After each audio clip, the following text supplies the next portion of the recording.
बिस्मिल्लाहिर्रहमानिर्रहीम। आहिर ज़राअतनामा के प्लेटफॉर्म से मैं एहतिशामुल हक आहिर। आज जिस मौजू पे हम बात करेंगे वो है impacts of climate change on agriculture, ज़राअत पे मौसमियाती तब्दीली के असरात। तो सबसे पहले हम देखते हैं कि क्लाइमेट चेंज, मौसमियाती तब्दीली के वजूहात क्या है, रीजंस क्या है। दो मेन रीजंस हैं, जिनमें से सबसे पहला है ग्रीन हाउस गैस एमिशन। ये जो ग्रीन हाउस गैसेस होती हैं ना, इनकी वजह से ये होता है कि जो सन रेज एंटर करती हैं आपकी एटमॉस्फेयर में, और आके वो सनरेज आके हिट करती हैं आपकी अर्थ सरफेस को। हिट करने के बाद जब वो बाउंस बैक होती हैं तो ये गैसेस उनको ट्रैप कर लेती हैं, उनको एटमॉस्फेयर से दोबारा नहीं निकलने देती, जिसकी वजह से आपकी अर्थ का टेम्परेचर बढ़ता जाता है। और ये जो गैसेस हैं इनमें carbon dioxide, methane, nitrous oxide और फ्लोरिनेटेड गैसेस हैं, जिनमें क्लोरोफ्लोरोकार्बन्स सबसे फेमस हैं। इसकी जो दूसरी रीजन होती है वो है डिफॉरेस्टेशन। डिफॉरेस्टेशन इसकी रीजन ऐसे है कि कोई भी एक सिस्टम होता है, उसमें इक्विलिब्रियम मेंटेन करने के लिए सिस्टम की के अंदर एंट्री और सिस्टम से एग्जिट जो होता है, इसको बैलेंस होना चाहिए, तभी एक सिस्टम में इक्विलिब्रियम मेंटेन हो सकता है। हमारी वर्ल्ड में क्या हो रहा है कि गैसेस तो प्रोड्यूस हो रही हैं, लेकिन गैसेस को निकालने वाला सिस्टम जो हमारे फॉरेस्ट हैं, वो डिफॉरेस्टेशन की वजह से बहुत कम हो गए, हमारे जंगलात, दरख्तों की तादाद, और उस रेशो से ये गैसेस नहीं निकल पा रही और एटमॉस्फेयर से जिस रेशो से ये निकलनी चाहिए थी, जिसकी वजह से क्लाइमेट चेंज आ रहा है। अब ग्रीन हाउस गैसेस के सोर्सेज क्या हैं? सबसे पहला इंडस्ट्री है। इंडस्ट्री में जो भी बर्निंग होती है और धुआं निकलता है। फिर ऑटोमोबाइल इंडस्ट्री है, एग्रीकल्चर है। एग्रीकल्चर में बेसिकली मीथेन गैस रिलीज होती है। और most important, burning of fossil fuel. अब इसका क्लाइमेट के ऊपर क्या इम्पैक्ट है ना, इन गैसेस का क्लाइमेट चेंज कैसे कॉज करती हैं ये? टेम्परेचर के राइज होने से क्लाइमेट चेंज आता है, कि हमारा टेम्परेचर जो है, जिस तरह हमने पीछे डिस्कस किया है कि वो रेस को ट्रैप कर लेती हैं गैसेस, जिसकी वजह से हमारा जो ग्लोबल टेम्परेचर है वो इंक्रीज हो रहा है। अब इससे क्या होता है? इससे ये होता है कि एक्सट्रीम रेनफॉल्स आते हैं, और अनएक्सपेक्टेड टाइम पे एक्सट्रीम रेनफॉल्स आते हैं। फिर उसके बाद खुश्क साली, ये बड़ा कॉमन होता जा रहा है विद ईच पासिंग डे। हमने इस साल भी खुश्क साली फेस की है, जब हमारे दोनों मेजर डैम्स मंगला तरबेला अपने डेड पॉइंट को हिट कर गए थे। तो ये सब कुछ क्लाइमेट चेंज की वजह से। अब इसके कॉन्सिक्वेंसेस क्या हैं? सबसे पहला ग्लोबल वार्मिंग के, हमारी अर्थ का टेम्परेचर बढ़ना, उसकी वजह से वार्मिंग होना। अब इससे क्या होता है, हमारे क्लाइमेटिक पैटर्न शिफ्ट्स होते हैं, क्रॉपिंग पैटर्न शिफ्ट्स होंगे, इसकी वजह से इंसेक्ट कम्प्लेक्स शिफ्ट होगा, हमारी क्रॉप्स के ऊपर नेगेटिव इम्पैक्ट आएगा।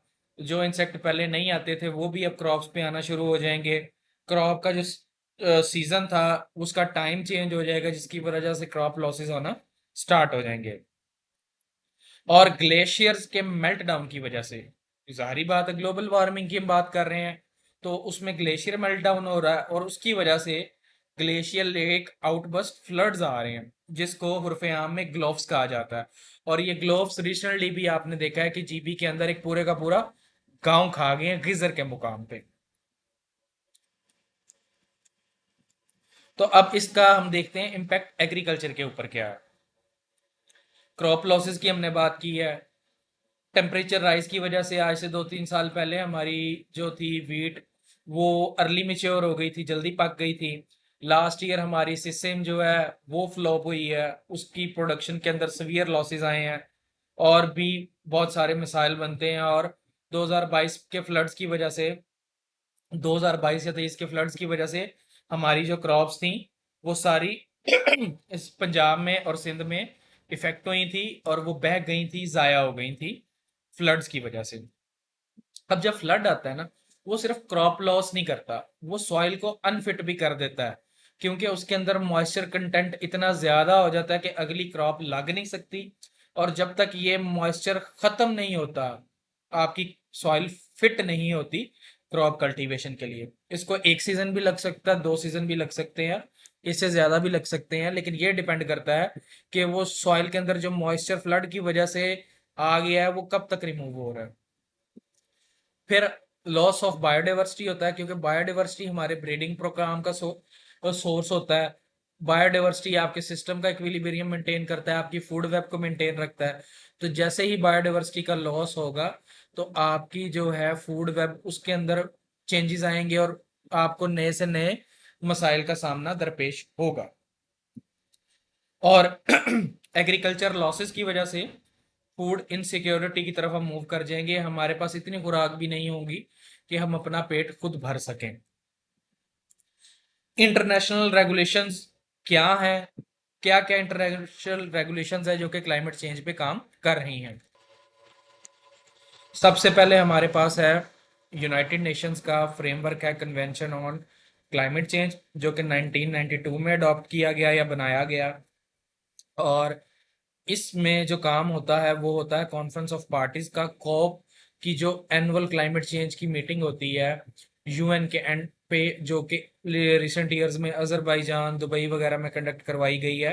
तो इसके अंदर डिस्कशंस होती हैं कि क्लाइमेट चेंज को टैकल करने के लिए हमें क्या क्या स्ट्रेटजीज अडॉप्ट करनी चाहिए और क्या क्या करनी पड़ेंगी। फिर नेक्स्ट हमारे पास आता है क्योटो प्रोटोकॉल, जो कि 1997 में अडॉप्ट किया गया। इसका मकसद ये था कि कार्बन एमिशन की जो है ना रिडक्शन, उसको इंश्योर करना है कि कार्बन की जो एमिशन हो रही है इंडस्ट्रियलाइजेशन की वजह से उसको कम करना है।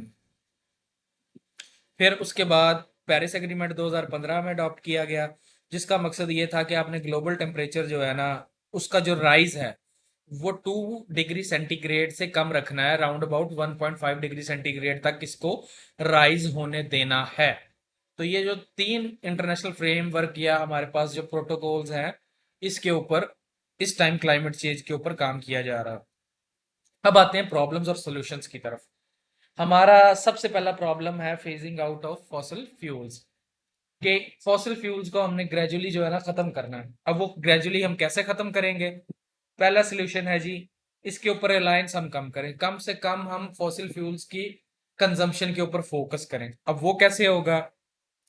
हम रिन्यूएबल एनर्जी रिसोर्सेज उनके ऊपर शिफ्ट करें, उनको डेवलप करें, जैसा कि solar energy, wind energy, hydel energy भी रिन्यूएबल एनर्जी है, लेकिन उसके लिए हमें डैम कंस्ट्रक्शन की तरफ जाना पड़ेगा। और इसी तरह फॉसिल फ्यूल्स का जो हमारा बड़ा एक्सटेंसिव यूज है वो हमारे व्हीकल्स के अंदर है। तो हमें फॉसिल फ्यूल्स के इंजन को यूज करने की बजाय ई व्हीकल्स की तरफ, इलेक्ट्रिक व्हीकल्स की तरफ शिफ्ट करना होगा। अगला प्रॉब्लम जो है हमारे पास वो है एटमॉस्फेयर से कार्बन डाइऑक्साइड का रिमूवल। उसका सोल्यूशन हमारे पास ये है कि एफॉरेस्टेशन करनी चाहिए, जहां पे ऑलरेडी फॉरेस्ट एग्जिस्ट नहीं करते वहां पे फॉरेस्ट बनाने चाहिए। रिफॉरेस्टेशन करनी चाहिए, वो एरिया फॉरेस्ट का जो हमने खत्म कर दिया हुआ है उसको दोबारा से आबाद करके फॉरेस्ट की तरफ लाना चाहिए। एफएओ ये रिकमेंड करता है कि किसी भी कंट्री के अंदर 33% ऑफ एरिया जो है वो फॉरेस्ट कवर होना चाहिए, जबकि पाकिस्तान में ये एरिया सिर्फ 5% के करीब है। और इसके अंदर जो मेजर रोल है वो टिम्बर माफिया का है, क्योंकि हमारे नॉर्दर्न एरियाज में टिम्बर माफिया ने हमारे जंगलात को साफ कर दिया है ताकि वो महंगे दामों टिम्बर बेच सकें और अरबों रुपया कमा सकें। तो इसके ऊपर भी काम करने की जरूरत है कि उस टिम्बर माफिया को भी पकड़ा जाए और उस चीजों को रोका भी जाए और दोबारा फॉरेस्टेशन की भी जाए। और बायोफ्यूल प्रोडक्शन के ऊपर हमें फोकस करना होगा, और वो भी इलेक्ट्रिक बायोफ्यूल प्रोडक्शन, जिसमें आप इलेक्ट्रिसिटी को यूज करते हुए बायोफ्यूल प्रोड्यूस करते हैं। और ये काम ब्राजील कर चुका है और इसको वो यूटिलाइज कर रहा है। फिर आते हैं the most important part, disaster management के ऊपर। अब डिजास्टर मैनेजमेंट में हमारे पास नेशनल और प्रोविंशियल लेवल पे मैनेजमेंट स्ट्रेटजीज का फुकदान है। जो अभी तक हमने देखा है वो यही है कि अर्ली वार्निंग सिस्टम तो है हमारे पास, लेकिन अर्ली वार्निंग देने के बाद अगर कोई डिजास्टर आ जाता है तो इस डिजास्टर को टैकल कैसे करना है वो स्ट्रेटजीज का फुकदान है हमारे पास। तो उसके ऊपर हमें फोकस करना होगा ताकि हम इस तरह की स्ट्रेटजीज डेवलप करें कि डिजास्टर आने की सूरत में हम उसको कैसे मैनेज कर सकें। और जो हमारा डिजास्टर मैनेजमेंट का एक्ट है उसकी एक प्रोविजन ये भी थी कि डिस्ट्रिक्ट लेवल्स के ऊपर डिजास्टर मैनेजमेंट अथॉरिटीज बनाई जाएंगी, जो कि अभी तक कहीं पे भी एग्जिस्ट नहीं करती लोकल गवर्नमेंट की तरह। तो हमारा ये भी फोकस होना चाहिए कि हम डिस्ट्रिक्ट लेवल के ऊपर डिजास्टर मैनेजमेंट अथॉरिटीज डेवलप करें ताकि वो डिस्ट्रिक्ट लेवल के ऊपर अपनी चीजों को इजीली मैनेज कर सके। फिर उसके बाद हमारे पास इस तरह का इंफ्रास्ट्रक्चर होना चाहिए कि हम इस डिजास्टर को टैकल कर सकें। लाइक फ्लड की सिचुएशन में हमारे पास कैचमेंट एरियाज होने चाहिए कि फ्लड वाटर को हम काबू में रखें। क्लाउड बर्स्ट होता है, कुछ भी होता है, तो उसको हम कैच करें और इस वाटर को हम बाद में यूज कर सकें अपनी जरूरत के मुताबिक। दूसरी चीज इसमें यह होती है कि जब भी बारिश या फ्लड आता है तो वो जमीनी कटाव करता है। अगर आपने फॉरेस्टेशन की होगी तो फॉरेस्ट जो होते हैं वो जमीनी कटाव को रेजिस्ट करते हैं, रोकते हैं। इसकी वजह से लैंड स्लाइडिंग जो होती है वो भी काबू में रहती है। तो आप इन चीजों को डेवलप करें, इस तरह के इंफ्रास्ट्रक्चर डेवलप करें ताकि डिजास्टर के इम्पैक्ट्स को कम से कम किया जा सके। और क्लाइमेट फाइनेंसिंग जो कि बड़ा इंपॉर्टेंट कंपोनेंट है, क्योंकि पाकिस्तान अपने कोटा से कम कार्बन प्रोड्यूस करता है और इंडस्ट्रियलाइज्ड नेशंस जो हैं, जिसको हम फर्स्ट वर्ल्ड कंट्रीज कहते हैं, वो अपने कोटा से ज्यादा प्रोड्यूस करती हैं। तो हमें चाहिए कि हम उनसे कार्बन ट्रेड करें और जो उनकी वजह से, क्लाइमेट चेंज की वजह से पाकिस्तान के ऊपर इम्पैक्ट आ रहे हैं, हम क्लाइमेट फाइनेंसिंग उनसे लें और डिजास्टर की रिस्टोर करने में हम उनसे हेल्प आउट लें। तो ये सब कुछ था क्लाइमेट चेंज के बारे में, एक ओवरऑल व्यू के बारे में, उसके इम्पैक्ट कॉन्सिक्वेंसेज के बारे में और उसके प्रॉब्लम्स और सॉल्यूशंस के बारे में। तो इसी तरह की इंफॉर्मेटिव वीडियोस सुनने के लिए जुड़े रहिए अहीर ज़राअत नामा प्लेटफॉर्म से। Thank you.